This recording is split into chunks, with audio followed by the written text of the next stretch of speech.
Yema. Wow, Yema. Hi mga ka-joiny! Ayan, nagawa kami ng yema para meron naman kaming pagkakitaan kahit papaano naman. Ayan, sama-sama kaming gumawa para naman mayroon tayong pagkakitaan at mabusog pa ang ating tiyan. Masarap kasi itong yema lalo na sa mabababa ang blood sugar. Pero kung mataas ang sa iyo ay alae, tikim lang talaga ang gagawin mo.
Ayan, nagpahinga na muna kami dahil nakatapos na kumain at mga busog na.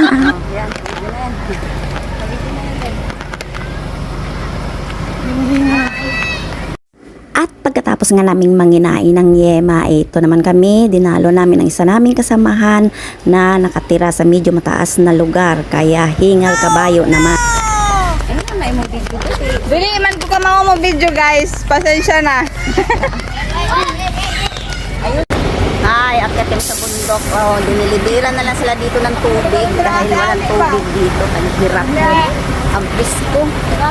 Kaya pa? Kaya pa? Kaya pa na. Kaya nga namayuwang na eh. Yan yung mga kasama ko. Dahan-dahan kami umakyat kay musiga among ilong diri ba? Makahingal. Mubusarga ang mga ilong.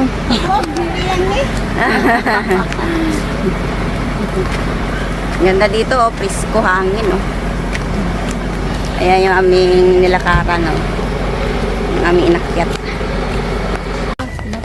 Kamungika din eh. Ano, Day? Kumusta? Grabe yung tamayo. Kumusta, Day? Busngag, oy. Busngag na. Gisgag na. Pakapoy. Ang taas kasi ng inakyat, Dagan ng tatlong bahay. Ano ya? Sama-sama. Richie! Absent. Wala ka sa grupo. Absent ka ngayon. Sa Richie. Salaysay ka. Salaysay ka. Magsalaysay ka. Magsalaysay ka kay Teresa. Magsalaysay ka kay Maylin. At pagkatapos nga ng daldalan, tsikahan at kwentuhan, ayan, pababa naman kami at kami ay pauwi na.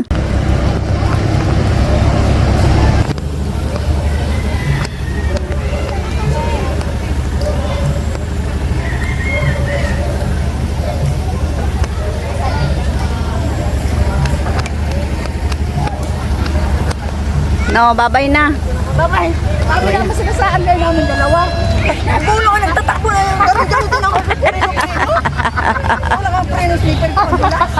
Kare. Bye, uwi na kami. Nakaano doon kayo mga... Sige, bye-bye. Diba? Balik na lang kami. Oo. Sige. Uwian na kami. At ito ngayon, pababa naman kami at tapos na kami nagdalaw, dahan-dahan kami bumaba dahil madulas, delikado din lalo na kung makaapak ka ng bato na maliliit. Naku, tuloy-tuloy talaga ang gulong mo sa baba dahil sa taas nitong lugar. Pero okay lang, kaya ingat-ingat lang muna sa paglakad at nag-enjoy din naman dahil hindi nahingal kabayo ang aming nararamdaman at nagchika-chika na lang muna habang naglalakad.